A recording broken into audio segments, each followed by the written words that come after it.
Kebakaran terjadi di ruang humas Mapolsek Bekasi Kota di Jalan Jenderal Sudirman, Bekasi Barat, Kota Bekasi. Selain terbakar, panel listrik di lokasi sempat meledak. Kebakaran ini menghanguskan dan merusak sejumlah kaca di ruang tersebut. Petugas langsung memadamkan api dengan alat pemadam ringan sehingga kebakaran tidak merembet ke ruang lainnya. Dugaan sementara kebakaran terjadi akibat korsleting listrik dari panel yang berada di dalam ruangan. 2 unit pemadam kebakaran tiba di lokasi untuk mendinginkan ruangan agar tidak menjalar ke ruangan lain. Bahwa adanya panel KWH yang terbakar di ruang humas, dan kebetulan ruang humas itu ada di luar polsek, gedung luar. Itu hanya panelnya aja yang terbakar, jadi bukan ruangan yang terbakar. Jadi kalau ada informasi polsek terbakar, bukan. Saya klarifikasi panel KWH yang terbakar dan langsung kami padamkan. Nah, untuk pada saat kejadian ya kita juga tetap memanggil dari damkar untuk memastikan bahwa tidak ada api yang menjalar. Lalu kami memanggil dari pihak PLN untuk mengecek dan mematikan arus. Untuk saat ini pihak PLN masih sedang bekerja. Hingga kini petugas masih memperbaiki instalasi listrik yang terbakar. Sementara kasus kebakaran ini ditangani Polsek Bekasi Kota dan Polres Metro Bekasi Kota. Dari Bekasi, Jawa Barat, Rahmat Hidayat, iNews melaporkan.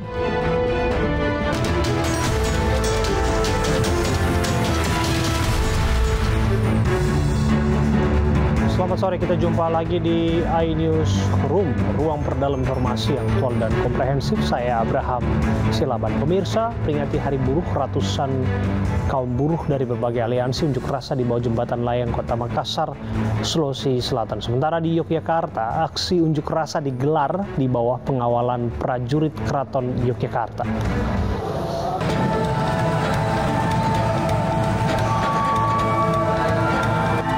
Ratusan massa aksi kaum buruh dari berbagai aliansi, KSN, SPBI, dan FSPBI berunjuk rasa memperingati Hari May Day di bawah jembatan layang flyover Kota Makassar, Sulawesi Selatan. Dalam aksinya, kaum buruh meminta agar pemerintah dan unsur Dewan Perwakilan Rakyat segera mencabut Undang-Undang Cipta Kerja yang dinilai tak berpihak dan sangat menyengsarakan para pekerja. Pengesahan Undang-Undang Cipta Kerja dinilai tidak lagi menguntungkan bagi pekerja kaum buruh, seperti membebaskan pengusaha untuk melakukan PHK dan tidak adanya aturan jam kerja hingga menghilangkan hak cuti melahirkan. Sekalipun kami perubahan itu kemudian masih mengandung substansi yang kemudian merampas hak kaum buruh yang sebelumnya dalam 20 tahun sebelumnya. Karena itulah kami mendesak segera mencabut. Kepolisian Polrestabes Makassar menurunkan 1.200 lebih personil untuk mengamankan jalannya aksi para buruh. Dari Makassar, Sulawesi Selatan, Julius Vin, iNews melaporkan.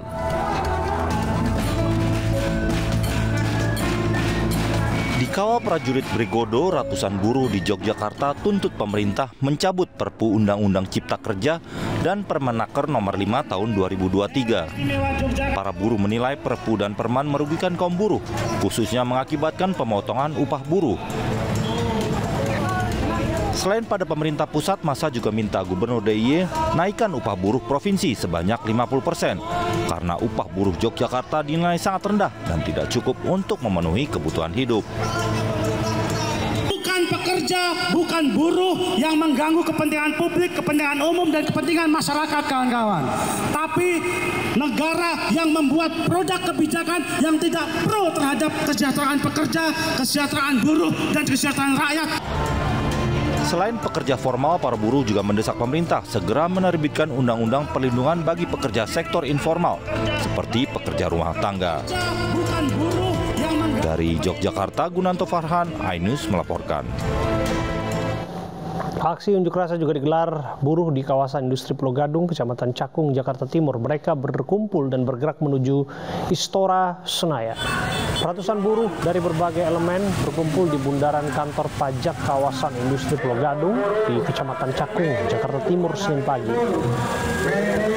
Mereka Mereka berkumpul sebelum melakukan long march dari kawasan industri menuju kawasan Istora Senayan.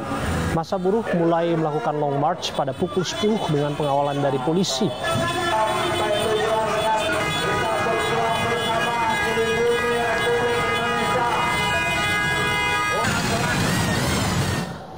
Dan untuk mengetahui informasi terkini terkait demo buruh di kawasan Istora Senayan, kami sudah bergabung bersama rekan kami Kevin Pakan. Kevin, apa saja yang disuarakan oleh para buruh di Hari Buruh?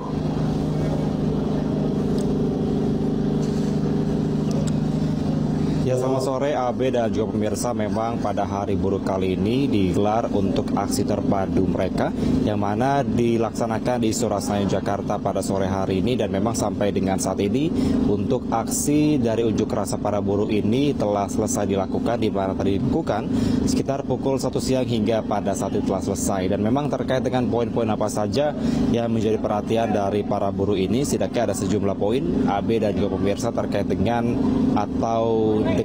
merayakan adanya Hari Buruh pada hari ini. Di antaranya adalah pertama tetap mencabut adanya Omnibus Law Cipta Kerja, kemudian adalah mencabut Parliamentary Threshold 4% dan juga Presidential Threshold 20% karena ini dinilai membahayakan demokrasi. Kemudian juga mengesahkan adanya RUU DPR dan juga perlindungan pekerja rumah tangga.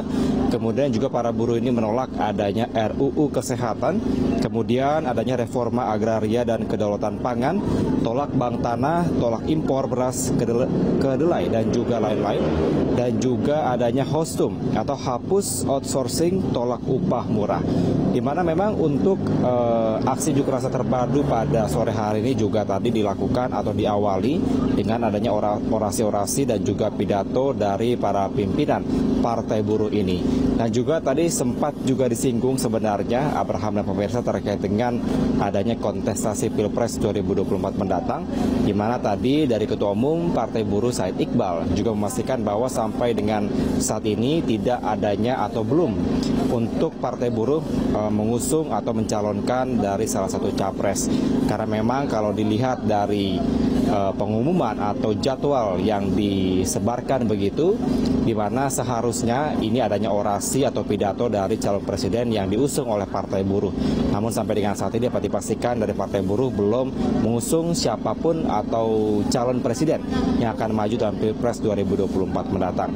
Karena tadi dari pihak Ketua Umum Partai Buruh Said Iqbal menyatakan bahwa memang sampai dengan saat ini masih fokus terhadap kesejahteraan sosial, terutama bagi para kaum buruh, terutama terkait hak-hak mereka yang mungkin sampai dengan saat ini juga belum terpenuhi. Dan memang nantinya bila nanti dari Partai Buruh akan mengusung salah satu dari calon presiden, ini harus melewati beberapa tahap terlebih dahulu. Abraham Nopirsa, yang pertama terkait dengan Rakernas dari Partai Buruh, kemudian dari konvensi Partai Buruh, dan terakhir nanti akan digelar adanya Presidium Partai Buruh sebelum nantinya akan memutuskan siapa yang akan diusung dari Partai Buruh.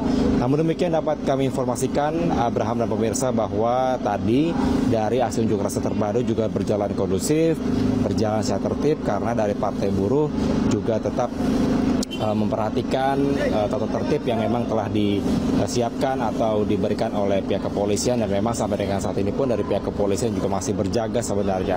Abraham. Terima kasih Kevin Pakan, laporan Anda langsung dari kawasan Istora Senayan Jakarta. Sementara itu Presiden Joko Widodo ajak seluruh pemangku kepentingan untuk lindungi hak buruh. Presiden tegaskan akan terus meningkatkan kualitas sumber daya manusia di tanah air. Assalamualaikum warahmatullahi wabarakatuh. Salam sejahtera bagi kita semuanya. Kepada seluruh buruh dan pekerja di seluruh tanah air Indonesia, saya mengucapkan selamat Hari Buruh Internasional 2023. Momentum ini harus kita manfaatkan untuk terus memperluas kesempatan kerja, meningkatkan kesejahteraan buruh dan pekerja, melindungi hak buruh dan pekerja, serta meningkatkan produktivitas dan daya saing nasional. Upaya peningkatan kualitas SDM terutama melalui pengembangan pendidikan vokasional terus harus dilakukan. Upaya upskilling dan reskilling buruh dan tenaga kerja juga harus terus dilakukan melalui program prakerja serta melalui balai latihan kerja yang dilakukan oleh pemerintah, masyarakat, dan industri. Untuk itu, pemerintah berusaha untuk mengundang investasi dari dalam dan luar negeri dalam rangka menambah kesempatan kerja, mengurangi pengangguran, serta meningkatkan kesejahteraan buruh dan tenaga kerja. Sekali lagi, selamat Hari Buruh Internasional 2023. Terima kasih. Wassalamualaikum warahmatullahi wabarakatuh. Selain buruh, mama yang berprofesi sebagai pekerja rumah tangga juga turun ke lapangan. Mereka menggelar aksi teatrikal di kawasan Bundaran Patung Kuda, Jakarta.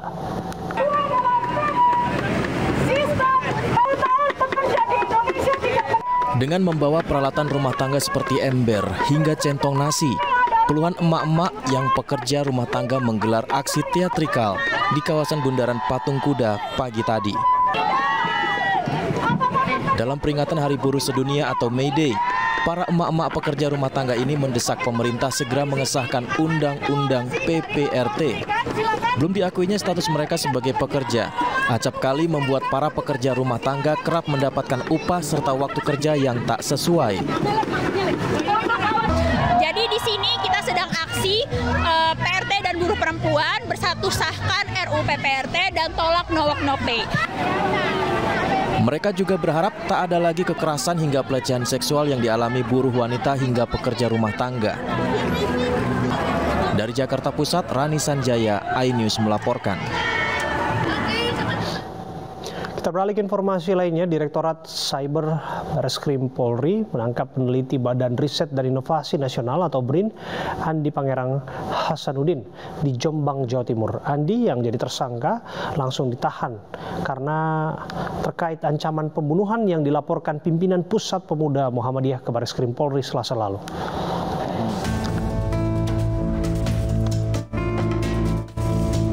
Setelah diterbangkan dari Surabaya, Jawa Timur, peneliti BRIN Andi Pangerang Hasanuddin tiba di gedung Bareskrim Polri Minggu malam. Andi tak memberikan pernyataan apapun terkait penangkapan dirinya. Pria yang masih berstatus aparatur sipil negara ini kemudian digiring ke ruang penyidik Direktorat Siber Bareskrim untuk diperiksa.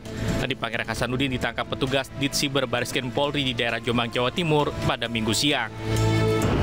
Adapun modus operandi yang dilakukan oleh tersangka adalah yang bersangkutan mengomentari akun Facebook Ahmad Fauzan pada postingan akun Facebook Thomas Jamaluddin dengan menuliskan kalimat, "Perlu saya halalkan nggak nih darahnya semua Muhammadiyah, apalagi Muhammadiyah yang disusupi Hizbut Tahrir melalui agenda kalender Islam global dari Gema Pembebasan." Laporan ini merupakan buntut dari komentar Andi yang mengancam akan membunuh warga Muhammadiyah terkait perbedaan penentuan Hari Raya Idul Fitri beberapa waktu lalu. Akibat perbuatannya, Andi Pangerang dijerat pasal 45A ayat 2, Jungto pasal 28 ayat 2 Undang-Undang ITE dengan ancaman pidana penjara paling lama 6 tahun dan denda paling banyak 1 miliar rupiah, dan pasal 45B Jungto pasal 29 Undang-Undang ITE dengan ancaman pidana penjara paling lama 4 tahun dan denda paling banyak 750 juta rupiah. Tim Liputan iNews melaporkan. Keluarga wanita yang tewas jatuh dan terjepit lift akan laporkan pihak Bandara Kuala Namu ke polisi. Informasinya kami hadirkan untuk Anda saat lagi.